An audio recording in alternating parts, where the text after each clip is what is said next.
buenas noches y bienvenidos una vez más a La Pecera, 9 en punto de la noche, hora de cenar o, si lo prefieren, hablar de política internacional, nacional y asturiana. Los estómagos hay que llenarlos, pero también hay que ejercitar un poco el cerebro. Así que para ello tenemos con nosotros a dos invitados que probablemente no hayan cenado todavía. A Ramón Durán, profesor de Derecho Civil. Muy buenas noches. Bueno, no sé si tardes o noches, porque no está la primavera ya, posiblemente el horario se vaya retrasando. Hace una tarde maravillosa, una noche incipiente también de pasear por Oviedo, ¿eh? Pues efectivamente, buenas y futuribles noches entonces, y muy buenas noches o futuribles noches también a ti, Nacho. Buenas noches. Profesor de Psicología, que ya se me olvidó decirlo porque como has venido ya varias veces, pues nada, aquí estamos con un tema, bueno, con dos temas verdaderamente, vamos a unirlos, vamos a emparejarlos, ¿no? Una noticia del País que titula de la siguiente forma: tropas iraquíes ya combaten al ISIS, al Estado Islámico, en las calles de Faluya. Y subtitula: una ofensiva liderada por fuerzas entrenadas por Estados Unidos intenta recuperar la ciudad. Bien. Y la segunda noticia es la Nueva España y nos dice lo siguiente: Asturias, foco de radicalización musulmana en el noroeste. Interior identifica 210 puntos conflictivos en la región que pueden derivar en procesos de fanatismo yihadista. Vale. Tenemos dos noticias, una de ámbito internacional y otra asturiana. Y bueno, las preguntas que podemos plantear son muchas, pero prefiero que seamos nosotros los que las hacemos. Eso sí, antes voy a pedir en realización que nos quiten la música que estamos oyendo aquí dentro, que es muy molesta. Gracias. Bueno, empecemos. Sí, yo creo que este es un tema muy interesante porque manifiesta cómo la miopía de Occidente en el análisis de la política en el Oriente es francamente llamativa. Esto está desarrollándose en Irak. Estados Unidos invadió Irak por un problema político de primera instancia, que fue alejar de sus fronteras el terror islámico. Luego rápidamente se transformó en un problema de intentar saquear convenientemente el petróleo. Y al final acabó en un fracaso monumental. Esto derivó en la famosa primavera árabe, que todo el mundo vio con gran esperanza, ¿no? Con soluciones occidentales a problemas de Medio Oriente. Claro, no sirven. Derrocaron en algunos casos a los dictadores, no encontraron una alternativa y surgió, como por hongo, como por generación espontánea, el famoso ISIS, el Estado Islámico. El Estado Islámico, sin ninguna duda, es uno de los referentes en clave de enemistad más peligrosos que tiene Occidente y, en general, la civilización, porque parte de un planteamiento de una interpretación islámica en clave de yihad que va a acabar claramente o pretende acabar con sus enemigos. De hecho, en Siria todo el mundo quiso derrocar a Bashar al-Assad, pero no lo hicieron al final porque vieron la necesidad de mantener al menos un referente, alguien con quien hablar. Fíjese lo que pasó con Libia. Gaddafi, efectivamente, era un tipo monstruoso, fue eliminado, pero no hubo plan B. Y al no haber plan B, ¿qué existió? El desierto. ¿Qué se instaló? Pues un Estado fallido y el ISIS. Es llamativo el hecho de que estas tropas estén entrenadas por Estados Unidos, porque a mí no me ofrece ninguna duda que esto va a acabar en intervención. Posiblemente una intervención que en ese caso pueda estar justificada, en el que no existan criterios egoístas de un solo país, en el que no existan criterios crematísticos de saquear el petróleo, sino de establecer un muro de defensa contra esta barbarie contra la población civil, cuyos efectos en los refugiados estamos viendo. Bueno, yo coincido en el inicio de la intervención del profesor Ramón Durán con respecto a la miopía de Occidente, y no tanto de Occidente seguramente como de el que manda, ¿no? Que es Estados Unidos, porque ya dijimos aquí alguna vez que parece que Europa no tiene una política exterior propia, sino que parece un poco sometida a los vaivenes de lo que decide Estados Unidos, y es evidente que la intervención en Irak pues fue un desastre. La primavera árabe yo creo que fue algo que se intentó controlar desde la política internacional también, y que fue muy distinta en unos países u en otros, ¿no? Porque hubo países en los que efectivamente fue un movimiento democrático, popular, de manifestaciones, seguramente que nos recordaban mucho al 15M o lo que fuera, movimientos de ese tipo, y en otros desde el principio estaban armados. O sea, la oposición siria o la oposición libia no era la primavera árabe de Túnez o de otros países, ¿no? Sino que era realmente un instrumento de penetración de la política de Estados Unidos, grupos armados financiados seguramente, aunque esto se sabrá dentro de 70 años, cuando Estados Unidos practique la transparencia demorada que practica, ¿no? Porque era muy curioso que ya tuviera antes del principio armas. Entonces, lo que se produjo fue una desestabilización de esos países.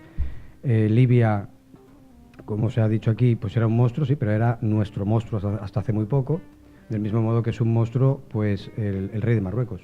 Y sin embargo tenemos muy buenas relaciones con él, o tantos otros países de Oriente, que son dictaduras atroces, donde se aplica la ley islámica de manera atroz también, y sin embargo pues no pasa nada. O sea que eso es según convenga. Según, fundamentalmente, el petróleo que tengan debajo del territorio. Entonces es un objetivo político que hay que invadir, y se invade, si hace falta, saltándose todo el derecho internacional. Entonces ahora que la ofensiva... Bueno, luego hay otra cosa, toda la información que se da, la mayor parte de la información que dan los medios de comunicación, digamos habituales, mayoritarios, en Occidente, es la información de uno de los bandos. Es la información que filtra o que vende Estados Unidos. Hay que leer muy entre líneas para encontrar crónicas en las que veas un poco lo que realmente está pasando ahí. Es como la propaganda que hace uno de los bandos de cómo le va a él en la guerra, ¿no? Entonces, que ahora la ofensiva sea sobre Faluya y que intente recuperar la ciudad, pues yo desde el punto de vista logístico de lo que significa eso, creo que sé que más o menos que es un enclave importante, pero no sé lo que va a significar en el conjunto, mientras no cambie la orientación política general que se tiene sobre la zona. Porque en Siria está claro que Estados Unidos cambió de bando varias veces porque no le quedó más remedio. Cuando el Estado Islámico empezó a tener mucha fuerza en Libia, decidieron que a lo mejor había que unir esfuerzos con el que hasta ahora era un dictador, que es el presidente legítimo del país, y tratar de combatir al Estado Islámico y entonces hacer un frente común. Entonces, me parece que es un disparate constante, absoluto. Se dice que Obama ha lanzado más bombas sobre Irak que en la época de Bush, lo que pasa que con menos personal allí, con menos tropa in situ, ¿no? Y la política en general de Estados Unidos con respecto a la zona no ha variado significativamente. Siguen apoyando a Israel o mirando para otro lado cuando hacen salvajadas en los territorios ocupados de Gaza y Cisjordania, y siguen participando en esta guerra porque seguramente, yo entiendo que tampoco será fácil de repente pues liarse la manta a la cabeza y salir, pero lo que tiene que haber es una negociación política que dé estabilidad a la zona, y tienen que ponerse a negociar todos los implicados. Todos los monstruos que crea Estados Unidos al final se acaban volviendo contra ellos. Y yo creo que además no es una guerra entre Oriente y Occidente, es una cosa que se dice muy a menudo, sobre todo cuando hay un atentado en Europa. Se recupera aquella idea del choque de civilizaciones, que me parece una idea absolutamente falsa, que además tiene su contrapartida todavía más falsa, porque si es falsa la original, imagínate la contraria, que es la de lo que inventó Zapatero, ¿no? La alianza de civilizaciones. Iba a decir la armonía de civilizaciones. La alianza de civilizaciones, que es como si la idea original no tiene mucho sentido, pues esta mucho menos. Porque de todos los atentados que se vienen cometiendo en Irak y por la guerra de Irak en Occidente, el 80% de los muertos son musulmanes. Y por lo tanto no se puede decir que sea una guerra entre Occidente y no se sabe muy bien quién es otro, porque Oriente tampoco es Oriente, ¿no? Yo creo que esa no es la manera de enfocarlo de la mejor manera posible. Hay grupos musulmanes absolutamente democráticos que estarían dispuestos a colaborar perfectamente de acuerdo a un orden internacional justo, y lo que están consiguiendo con las intervenciones de Estados Unidos y apoyadas por Europa es radicalizar aún más a todo el mundo. Lo cierto es que el caso, que está muy cercano, de Siria, es muy interesante porque ahí no solo ha existido una política internacional dirigida por Estados Unidos, sino todo lo contrario, dirigida por Rusia. Siria era su gran bastión porque le daba salida al mar. Siria siempre apoyó al dictador para evitar males mayores. Lo hizo, yo pienso, con mejor sentido que Estados Unidos. Ahora han llegado prácticamente a un acuerdo. Y el acuerdo es, mientras no tengamos plan B, hay que intentar limitar el conflicto. Y sobre todo, no derrocarle, porque no tenemos una alternativa adecuada. Esto planteó el problema famoso del rearme de las guerrillas opuestas, porque con un rearme limitado lo único que vamos a conseguir es una guerra civil ilimitada. O sea, a veces desde la estulticia de Occidente, o digamos, de países desarrollados, lleva a estas inconsecuencias. Se ha dicho una cosa que yo creo que es muy importante. Efectivamente, el conflicto es interno. Es qué tipo de interpretación se le da a la ley islámica, o moderada o revolucionaria en clave de dominación. Efectivamente, nadie ha matado más que entre ellos a sí mismos. Esto es un dato totalmente relevante. Por eso es muy importante observar este fenómeno, el fenómeno de que el ISIS va a ser un peligro constante. Tú antes decías con razón que el sátrapa marroquí es, desde un punto de vista de los derechos humanos, absolutamente impresentable. Claro, pero es que este es nuestro límite, nuestra frontera, nuestro muro contra elementos que además desde un punto de vista democrático hay que tener cuidado con ellos. Yo siempre he sostenido que los islamistas yihadistas tienden a establecer un sistema democrático curioso, y es un hombre, no una persona, un hombre, es decir, una barba, un voto una sola vez. Ese es el principio general. Pero claro, fíjense lo que pasó en Argelia, en el que el JIA ganó las elecciones y tuvo que ser desalojado. ¿Por qué? No porque no hubiera ganado las elecciones y lo hiciera democráticamente, sino porque tenían garantía que al día siguiente no habría nunca más elecciones. Esta es la cuestión de fondo, creo yo. Yo introducía estos temas porque bueno, me parecen interesantes en muchos aspectos, ¿no? Aparte, tienen un gran peso mediático, que antes hablamos, bueno, realmente a día de hoy parece que pocos temas preocupan tanto a la opinión pública en Europa, ¿no? como el tema del Estado Islámico. Entonces, claro, yo me lo planteo, me parece interesante analizarlo aquí, porque se utilizan términos, ¿no? como guerra contra el terror, como guerra por la democracia, y luego que bueno, son significativos, se utilizan palabras muy concretas, con mucho peso emotivo. Y luego, sin embargo, cuando se habla de Estado Islámico, parece que es una causa religiosa, es decir, se habla de interiorismo religioso. Y a mí lo que me gustaría analizar aquí es verdaderamente qué hay detrás del Estado Islámico, porque evidentemente es un grupo que hace verdaderas monstruosidades, pero nos interesa saber las cuestiones económicas que subyacen detrás, las cuestiones políticas. Por ejemplo, había un libro muy interesante, no tiene nada que ver directamente con ello, pero recuerdo había un libro que se llamaba Palestina, el hilo de la memoria, en el que no entraba sobre el tema del terrorismo islámico, pero sí que hablaba, por ejemplo, del tema de los hombres bomba en Israel, precisamente, ¿no? Y te contaba que muchos autores de estos atentados ni siquiera eran Creyentes. creyentes Sí, musulmanes, sí. Eran incluso había católicos, había maronitas, había diferentes credos. Entonces, tiene que haber detrás de todo tipo de este tipo de actos bueno, no es comparable Palestina con esto, ¿sabes? Lo digo como ejemplo de que no todos son cuestiones religiosas. Tiene que haber otras razones. Y me gustaría mucho también centrarnos en el tema de Asturias, porque claro, foco de radicalización. Verdaderamente llama la atención que en un lugar como Asturias, tan lejano a estos conflictos, ¿no? Puede haber este tipo de cuestiones. O sea, realmente hay un miedo justificado dentro de Asturias, o estamos ya entrando en una paranoia global con el Estado Islámico. Pero es que lo que pasa con el terrorismo es una cuestión muy grave, porque en el momento en que uno cuestiona la línea mayoritaria oficial contra el terrorismo, parece que está uno haciéndole el juego Apología, claro, a los terroristas. Claro, esto no es así. No debemos caer en el maniqueísmo de que todos los que están en contra del terrorismo pensamos lo mismo, somos iguales, o por criticar algunas de las líneas y del uso político del terrorismo, que por criticar el uso político del terrorismo vayamos a estar a favor del terrorismo. A mí me parece que poner bombas de manera arbitraria en un sitio donde puedes matar a cualquiera, como las bombas que se pusieron en Atocha, etcétera, eso no es una forma de luchar políticamente, no es correcto.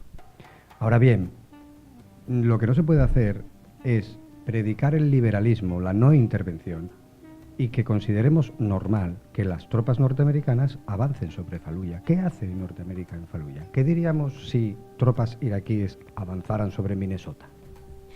Sería una cosa escandalosa, pero ¿cómo es posible? ¿Qué hacen estos en Minnesota? Que es un territorio... Pues aquí pasa igual. ¿Qué hace Estados Unidos interviniendo en Faluya? ¿Por qué están allí? ¿Y por qué lo vemos con normalidad? ¿Y por qué después se traslada con esa normalidad que las tropas que colaboran? Porque ahora el ejército no hace la guerra ni mata gente. El ejército hace la paz, según parece. Es lo que se nos viene diciendo desde hace mucho tiempo. Yo creo que eso es una visión un poco excesiva. Se acaban de pasar un poquitín en la línea de suavizar las intervenciones militares. Creo que los militares hacen lo que se les manda hacer, como es su deber, lo que les manda hacer un gobierno legítimo, etcétera, pero hombre, no están llevando la paz ni la democracia a Irak, están colaborando en un país que es absolutamente intervencionista y que cuando todas sus herramientas, estratagemas de intervenir en los países económicamente le fallan, tiene en última instancia la intervención total, que es el ejército. Y eso es lo que hace normalmente Estados Unidos.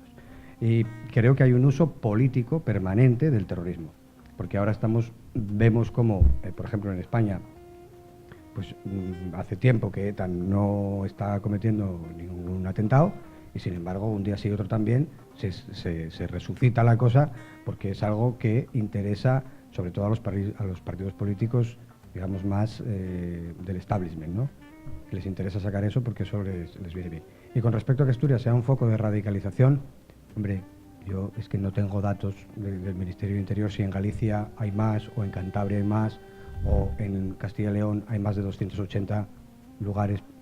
En fin, me parece un poco, ¿cómo diríamos? La noticia me parece un poco, no me viene ahora la palabra. ¿Ambigua? No ambigua, sí. Parcial. Exagerada, ¿no? Sí. Un poco exagerada quizá. Yo voy a sentir y creo que voy a sentir muy profundamente. Veamos. Es interesante. Yo en un terrorismo, ante el terrorismo, perdonen, hemos desmaniqueos. Ante el terrorismo hemos desmaniqueos, de primeras. No se puede reaccionar con paños calientes ante una agresión injustificada contra la población civil. No se puede. Porque te colocas inevitablemente en la línea de los verdugos. Y aquí hay víctimas y hay verdugos. Y una posición absolutamente equidistante no es posible. Veamos, vamos por partes. Primero, aquí no está interviniendo Estados Unidos, sino tropas entrenadas por Estados Unidos. No interviene en Estados Unidos. Segundo, antes tú aludías a que no te fías mucho de la fuente de información porque son estadounidenses. Pues miren, la libertad de prensa se inventó en Estados Unidos de América. Yo personalmente me fío totalmente de la libertad de prensa que hay en Estados Unidos de América. Estados Unidos de América efectivamente ha sido intervencionista, pero es que gracias a Estados Unidos de América aquí no somos una granja nazi, ni somos un patio del Gulag, porque Estados Unidos intervino y no le traía nada a cuenta en la Primera Guerra Mundial y en la Segunda Guerra Mundial. Y se dejaron muchas personas que vinieron a Europa a defender valores de la democracia, porque yo soy de los que cree que hay valores. Y yo sí que creo que no hay equidistancia. Antes has dicho tú un tema interesante. Y dices, bueno, pues es que a lo mejor los terroristas no son islámicos radicales. No, si el problema no es lo que sea uno, sino en virtud de que uno atenta. Y se atenta en virtud de este fenómeno. Yo he de decir que esto en Palestina puede ocurrir porque hay comunidades cristianas en Palestina. Te garantizo que en el mundo del ISIS no queda ni una sola comunidad cristiana o católica porque simplemente las asesinan. No es un problema tanto de buenos y malos en este sentido, sino qué valores, qué principios uno desea expandir a los demás. Por ejemplo, tú antes decías, yo creo que sí que tienes razón, ¿no? El famoso tema de la compatibilidad entre el Islam y la democracia. Un Islam muy moderado es posible. Yo, fíjate, tiene un pequeño problema y es estructura social. Una estructura social que tiende al sometimiento por ley religiosa de la mujer al hombre, malo. Una ley de corte religioso que establece la propiedad de los hijos en favor de los padres, malo. Entonces, efectivamente, claro que hay situaciones moderadas que todos podemos convivir en ella, pero este tema de la multiculturalidad, que todo da lo mismo, que todo es posible, hay que tener, francamente, yo creo, mucho cuidado. E insisto, ¿Estados Unidos de América ha podido cometer errores? Claro que ha cometido errores, ¿quién duda que haya cometido errores? ¿Qué es lo cierto? Que sus errores salvaron a Europa. No a nosotros, precisamente a nosotros no, pero sí a Europa. De la barbarie nazi o del peligro stalinista, no me ofrece ninguna duda, al margen de todos los errores que podía cometer. Y entonces en Europa no había ni petróleo, ni había movimientos económicos. Es más, después, con la ruina económica, vino el plan Marshall, en el que Estados Unidos simplemente invirtió cantidades ingentes de dinero porque necesitaba tener una Europa en los valores democráticos y una Europa como un firme aliado, que es lo que yo creo que hoy en día tiene.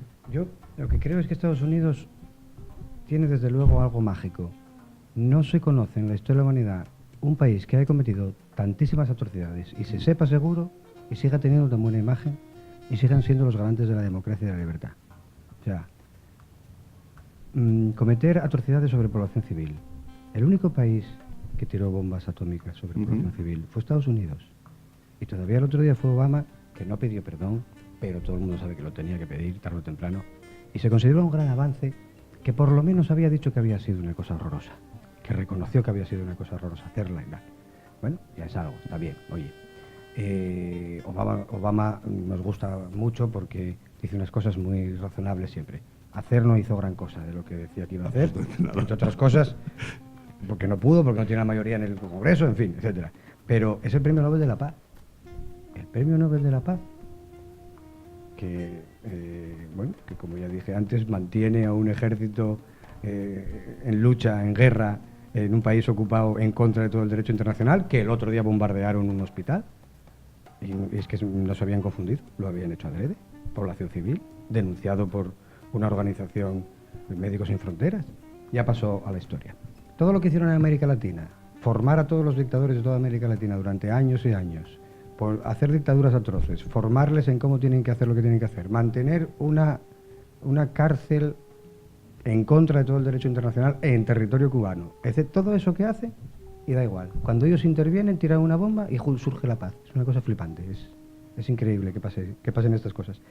La libertad de prensa en Estados Unidos es la libertad que hace que no haya en la práctica realmente información distinta, sobre todo en algunos asuntos, como por ejemplo política internacional, donde tienen una conciencia de nación muy unida todos ellos y no suelen conocer bien en detalle la situación de los países y mantienen la postura sin ningún problema de las líneas editoriales de los países, de los grandes medios de comunicación norteamericanos, que no se salen lo más mínimo de lo que dice la Casa Blanca. En España había un programa de la radio que presumía de tener una vez al mes la posibilidad de entrevistar a un periodista norteamericano de origen hispano, que era uno de los escogidos por el presidente de los Estados Unidos para tener una comida cada no sé cuántos meses para orientar la posición de los periodistas. Avanzaba lo que iban a ser temas de más actualidad para que ellos se fueran preparando y tal, y tenían como contrapartida que no podían decir nada de lo que se hablara allí en la cena. Entonces la entrevista era muy cachonda, porque por una parte te estaban diciendo que un presidente se reunía con los periodistas para orientarles políticamente. Entonces dices, bueno, eso te lo dicen de cualquier otro, y dices, eso es una manipulación inadmisible. Y además la entrevista era totalmente vacía porque no podía hablar del contenido. Entonces hablaban de que si los cubiertos eran así, que si la cena era muy glamurosa y todo eso. Eso es algo que también me chocaba mucho. Y así siguen, en muchos sentidos, con las líneas informativas, sobre todo cuando estamos hablando de temas graves y candentes. Cuando la cosa está candente, mienten sin parar. Y la línea informativa, al cabo de un tiempo sabes pues que aquello era mentira, ¿no? El cormorán medio muerto, después se supo que era un montaje. Siempre se sabe después, pero sobre la marcha ellos manipulan la información todo lo que pueden. Y con respecto al integrismo, vamos a ver. No tenemos aquí obispos que intervienen constantemente en la vida política desde su propio magisterio, porque yo que intervengan en la vida política como cualquier otro, me parece muy bien. Ahora, que la Iglesia le diga al Estado si puede o no puede hacer leyes, hombre, eso ya no me parece tan bien. Usted diríjase a sus feligreses o a sus correligionarios y dígales que esa ley no la pueden usar, o que esta otra sí, pero no le diga al Estado lo que tiene o no tiene que hacer, que el Estado tiene también sus propias garantías democráticas y hace lo que le parece conveniente hacer, los gobiernos, las instituciones o lo que sea. Y también hay un catolicismo integrista que es incompatible con la democracia.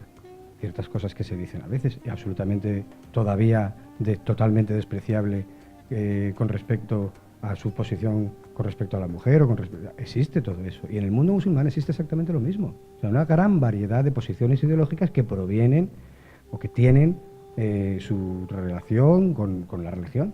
Pero no hay una relación directa entre posición política y ser musulmán. Hay el mismo abanico que hay aquí. Aquí hay cristianos por el socialismo, ¿no? Un pequeño grupo cercanos al PSOE, no sé qué. Hay cristianos más de izquierdas. En el mundo Abertzale hay mucha conexión también entre posiciones cristianas y concretamente católica. Y después hay muchos partidos pues de derechas, liberales, y la democracia cristiana, que toda la vida lo vemos con naturalidad. Aquí no decimos este es cristiano y por lo tanto de derechas o de izquierdas, porque todos conocemos de todos los lados. Pues allí pasa igual si los conociéramos. Pero lo de identificar al enemigo como islámico, que es gravísimo, porque tenemos muchísimos compatriotas también, en Ceuta, ¿no? Y Melilla, pero muchas personas que viven entre nosotros que son musulmanes y que se les está poniendo constantemente la etiqueta como que es identificable con yihadista, islamista radical, etcétera. Yo creo que eso hay que combatirlo y que es muy grave hacer esas identificaciones. No, iba a cambiar de tema, pero no puedo. No da tiempo, así que... Es que el discurso a nebuloso o abstracto, a veces peca un poco de inconcreto. Yo voy a poner ejemplos. Irak, ¿verdad? Sí. ¿Quién descubrió las torturas en Abu Ghraib? La libertad de prensa de Estados Unidos. ¿Quién ha hecho caer presidentes por corrupción? Único país del mundo, ¿eh? Y luego también en Europa, en los avanzados. La libertad de prensa de Estados Unidos. Es que libertad de prensa, libertad, Estados Unidos y democracia no pueden separarse. Es el único país que estableció como criterio esencial la democracia. La democracia, el primero. En Europa seguíamos con el voto censitario. Ahí llegaron y dijeron, todo ciudadano, toda ciudadana podrá votar. Y esto fue así. Y no reconocerlo me parece que es un poquito, a veces, falto de óptica. Veamos. Otro tema que a mí me interesa enormemente, bueno, el tema del catolicismo, es que, mire, la democracia occidental es compatible en países de tradición cristiana. Porque precisamente el cristianismo lo que establece es la dignidad de toda persona completamente al margen de sus circunstancias. Y por tanto, en ese aspecto es donde se puede fundar la democracia cristiana. Oiga, ¿saben ustedes por qué la bandera de Europa tiene unas estrellas? Porque los tres fundadores de la Unión Europea, Adenauer, Gasperi y Schuman, eran católicos y quisieron poner una especie de homenaje a la Virgen María, por eso esas estrellas que hay en la bandera. Democracia y cristianismo es absolutamente compatible. Yo por ahora no lo he visto tanto con el Islam, al margen de que estoy de acuerdo contigo en que efectivamente habría que ver qué tipo de cosas estamos viendo. Pero no está en principio establecido como criterio práctico que uno pueda observar. Y tú mismo lo has dicho, claro que en el cristianismo caben en 1000 interpretaciones y 1000 formas, pero de todas las que has dicho no he visto ninguna que sea extralimitada. ¿Que hay gente que está limitada? No me tengo ninguna duda. En cuanto a la jerarquía católica, yo no he visto bajo ningún concepto que exista un principio aquí en España de que la Iglesia mande al poder político. Bueno, eso no faltaba. Pues claro que no. Otra cosa es que ella mantenga públicamente posiciones que son, a mi juicio, muy respetables. Yo personalmente las sigo, porque me parecen que son muy adecuadas. Pero hombre, decir que la jerarquía católica es integrista y maneja el poder político, pues hombre, no tanto. Entre otras cosas porque en España... No, que lo intenta. No sé, es que ¿por qué ahora, juicio de intenciones? Que ahora lo maneja, no. ¿Pero por qué se juicio de intenciones? Hay un tema que a mí me interesa mucho. Miren, ejemplo, se ha dicho siempre, democracia y confesionalismo son incompatibles. Oiga, Inglaterra. Hay que ir concluyendo ya, así que... Inglaterra, Estado confesional. Todos los países nórdicos. Suecia, Estado confesional. En España, por supuesto, nadie quiere la confesionalidad. Nadie. Y gracias a Dios con la democracia vino otra fórmula. Pero cuidado, no confundamos los términos, porque si no al final nos vamos a liarlo. Sí que es cierto, es que yo propongo que por favor alguien me explique un país de corte islámico y tradicional que tenga democracia. Yo al menos no lo conozco. Una respuesta muy breve, Nacho, pero muy breve, de verdad. Porque tengo que despedir ya. ¿Con respecto a esto? Sí. Pero es que acaba de plantear mi compañero muchísimas cosas. No puedo contestar la próxima a una sola. La próxima vez tendrá que ser. No, que también es compatible la aconfesionalidad con la democracia. Claro, es lo que estoy diciendo. La claro, aconfesionalidad. Es lo que estoy Aunque diciendo. la confesionalidad lo sea, claro, hay ejemplos. Pues claro que lo es, por supuesto. Sí. Bueno, tengo que despedir ya. Qué lástima. Sí, qué lástima. Siempre estamos así. Bueno, muchas gracias a los dos por venir. Y bueno, pues nos veremos en otra ocasión, espero. Ha sido un verdadero placer. Y a ustedes, buenas noches. Y me están hablando por el pinganillo enormemente, me están gritando, así que voy a disimular. Me dicen, aguanta, ánimo. Así que aguanto. 1, 2, 3. No, bueno. En fin, que buenas noches. Espero verles mañana. Tenemos redifusión del programa a las 12 y, por supuesto, acto seguido, el pelotazo, el programa de fútbol de Asturias Televisión. Por favor, quédense, disfruten y buenas noches.